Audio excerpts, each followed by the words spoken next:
Proposta pedagógica de educação infantil do município de Bauru. Parte 1. Fundamentos teóricos. 1.2.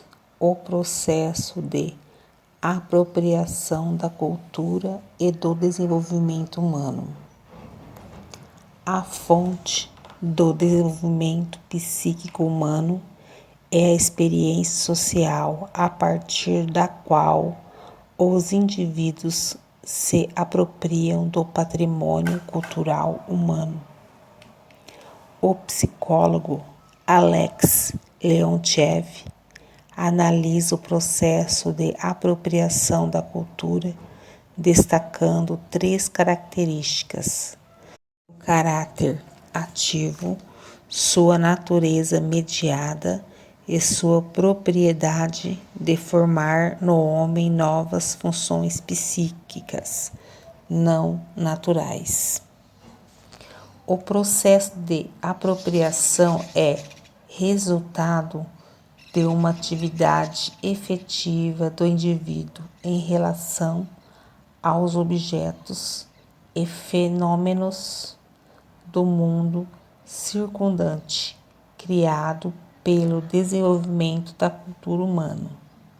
Leontiev, 1978, página 271. Isso significa que a apropriação das objetivações da cultura se realiza mediante a atividade da criança, na atividade e pela atividade. Mas para isso não serve qualquer atividade, não basta que a criança interaja com o objeto. É preciso que ela realize o que Leontiev chamou de atividade adequada, ou seja, aquela que contém os traços essenciais da atividade encarnada no objeto. Em outras palavras, o indivíduo deve reproduzir em sua atividade as operações motoras e ou cognitivas incorporadas no objeto. Para que a criança domine o uso de um instrumento da cultura, como por exemplo um pincel, é preciso que ela utilize esse objeto como parte da atividade de pintura, conquistando a necessária coordenação de movimentos e a capacidade de uso intencional do instrumento, visando a aplicação de tinta em um determinado suporte. O termo atividade representa aqui uma categoria teórica que será mais abordada no próximo capítulo como conceito científico. Seu significado difere de sua acepção no senso comum e em outras teorias. Atividade é um processo que se constitui de uma cadeia de ações voltadas a determinados fins, os quais, encadeados, atendem ao motivo que impulsiona a atividade, sendo que o motivo reflete uma necessidade humana e identifica o objeto que a satisfaz. Atividade não é, portanto, sinônimo de ação ou de simplesmente fazer alguma coisa. Num primeiro momento, o contato com o objeto é exploratório e o uso que a criança dele faz é indiscriminado, ou seja, realiza movimentos próprios à utilização de outros objetos, com as quais ela já tem familiaridade. Este contato exploratório é, sem dúvida, necessário e importante, mas não suficiente. Num segundo momento, A criança apropria-se das ações e operações específicas pertinentes à utilização do pincel. Para que isso aconteça, se faz necessária a mediação de outrem. Isso nos conduz à segunda característica apontada por Leontiev. O adulto apresenta-se para a criança como portador dos modos socialmente desenvolvido de ação com os objetos. Ele apresenta modelos de ação que serão reproduzidos pela criança e orienta a utilização do objeto por meio de instruções, muitas vezes corrigindo os movimentos da criança até que ela adquira domínio sobre o objeto. Essa mediação se faz fundamental porque, embora os objetos contenham atividade humana cristalizada e materializada, o contato imediato com o objeto não revela para a criança qual é a atividade adequada. Não só para a criança, mas também para nós adultos. Isso acontece com relativa frequência. Observe a figura 1. Você domina as ações e operações necessárias para utilizar esse instrumento da cultura? Conhece ao menos sua função social? Figura 1. Exemplo de instrumento da cultura. Fonte: imagem capturada em www.assistiva.mct.gov.br. Trata-se de um reglete acompanhada de uma punção, instrumento para escrita braille.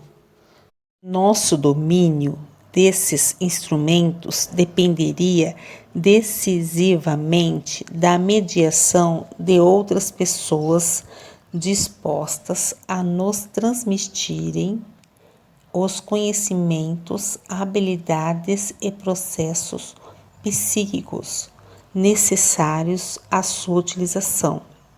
O mesmo é válido para objetivações humanas em outras esferas da cultura, incluindo instrumentos musicais, equipamentos esportivos, conceitos científicos e assim por diante. É preciso que alguém nos revele as propriedades do objeto que não somos capazes de perceber imediatamente, que nos explique os mecanismos que regulam seu funcionamento, que indique os movimentos necessários para a correta utilização do instrumento. Isso significa que o processo de apropriação da cultura tem, por excelência, um caráter educativo. As aquisições do desenvolvimento histórico das aptidões humanas não são simplesmente dadas ao homem nos fenômenos da cultura material e espiritual que nos encarnam, mas são aí apenas postas. Para se apropriar destes resultados, para fazer deles as suas aptidões, os órgãos da sua individualidade, a criança, o ser humano, deve entrar em relação com os fenômenos do mundo circundante, através de outros homens, isto é, num processo de comunicação com eles. Assim, a criança aprende a atividade adequada pela sua função. Este processo é, portanto, um processo de educação. Página 272, grifos nossos. A apropriação da cultura é, portanto, um processo ativo por parte do sujeito e que demanda a mediação do outro. A atividade adequada forma-se na criança mediante a imitação do modelo ou atendimento das instruções do professor. O terceiro traço essencial desse processo é que ele tem como característica fundamental a formação de novas funções psíquicas e capacidades do indivíduo. A apropriação de um objeto gera uma atividade e na consciência do homem novas necessidades e novas forças, faculdades e capacidades. Leontiev, 1978. À medida que nos apropriamos das objetivações da cultura, as faculdades e capacidades nelas incorporadas tornam-se, utilizando uma expressão de Marx, órgãos da nossa individualidade. Outra característica que distingue os instrumentos humanos dos prontos instrumentos utilizados por determinadas espécies é que os objetos naturais empregados pelos animais estão subordinados aos movimentos naturais pré-programados pela espécie. Por esta razão, os instrumentos não formam nos animais novas operações motoras. No caso do homem, a relação é inversa. É a mão que se subordina ao instrumento, mediante um processo de reorganização dos movimentos naturais. Leontiev, 1978. Pensemos no processo de apropriação de um instrumento da cultura relativamente simples. Uma escova de cabelo, os primeiros contatos da criança com esse objeto serão, como vimos, exploratórios. Ele vai examinar a escova, balançar, bater, dependendo da idade, irá mordê-la.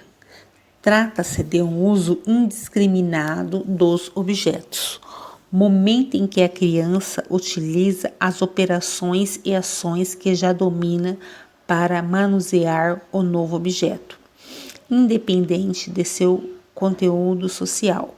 Começamos então a ensiná-la a utilizar esse instrumento, apresentando modelos e instruções, convidando-a a aprender para dominar o uso desse objeto. A criança precisa ser capaz de agarrá-lo com a mão com força suficiente e realizar movimentos coordenados com o braço, sendo capaz de executar, avaliar, replanejar seus movimentos. Isso pode nos parecer trivial, mas trata-se de um aprendizado complexo. Nesse processo, a criança reorganiza seus movimentos, subordinando-os às exigências de utilização do instrumento, formando-se na criança novas operações motoras e cognitivas. Saviani, 2005, nos revela que esse processo tem relação com o problema da liberdade.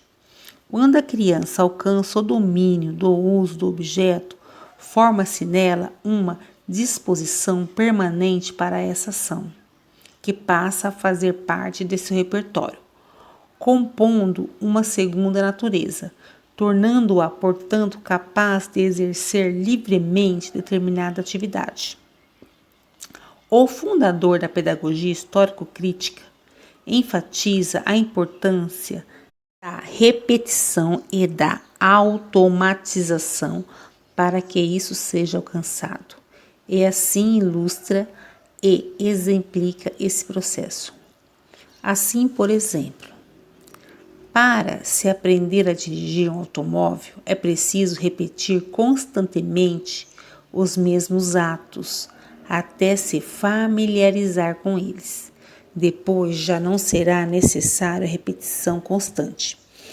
Mesmo se esporadicamente praticam-se esses atos com desenvoltura, com facilidade. Entretanto, no processo de aprendizagem, tais atos aparentemente simples exigiam razoável concentração e esforço, até que fossem fixados e passassem a ser exercido, por assim dizer, automaticamente. Por exemplo, para se mudar a marcha com o carro em movimento, é necessário acionar a alavanca com a mão direita sem se descuidar do volante, que será controlado com a mão esquerda, ao mesmo tempo que se pressiona a embreagem com o pé esquerdo e, concomitantemente, retira-se o pé direito do acelerador. A concentração da atenção exigida para realizar a sincronia desses movimentos. Observe todas as energias, por isso o aprendiz não é livre ao dirigir. No limite, eu diria mesmo que ele é escravo dos atos que tem que praticar. Ele não os domina, mas, ao contrário, só será atingida quando os atos forem dominados. E isto ocorre no momento em que os mecanismos forem fixados. Portanto, por paradoxal que pareça, é exatamente quando se atinge o nível em que os atos são praticados automaticamente que se ganha condições de exercer com liberdade a atividade que compreende os referidos atos.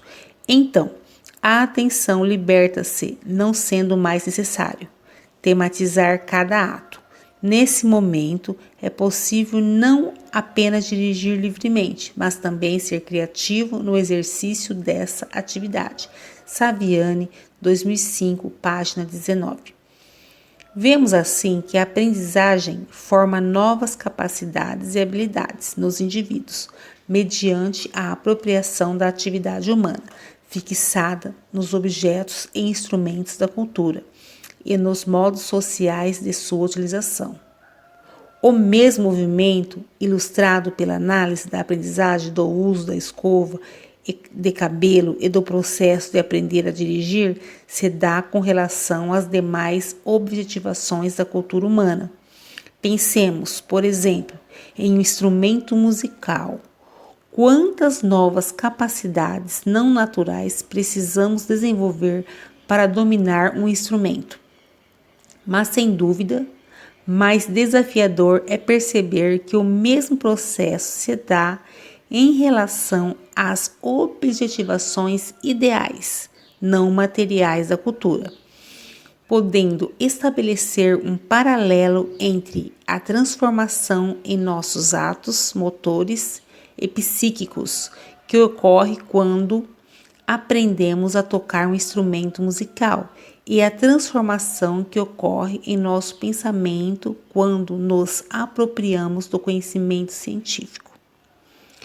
O conhecimento provoca revoluções em nosso pensamento, formando novas operações mentais, novas capacidades psíquicas, à medida em que os conceitos exigem novos movimentos de nosso pensamento.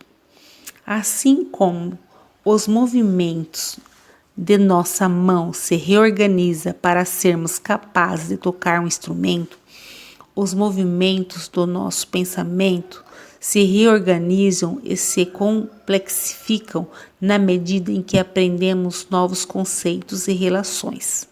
O mesmo vale para a arte literária. As imagens criadas pela literatura provocam novos movimentos e operações afetivo-cognitivas em nosso psiquismo.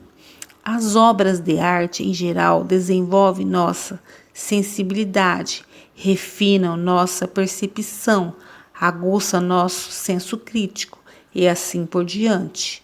Marx já nos dizia que a humanização do sentido, a sensibilidade do ouvido musical, o olhar que reconhece a beleza das formas, é um produto da história humana, sim sendo o desenvolvimento subjetivo dessas capacidades em cada indivíduo singular depende da riqueza de seu mundo objetivo, isto é, das oportunidades de apropriação das objetivações humanas, que materializam essa sensibilidade historicamente conquistada pelo homem, que não nos é dada pela natureza biológica.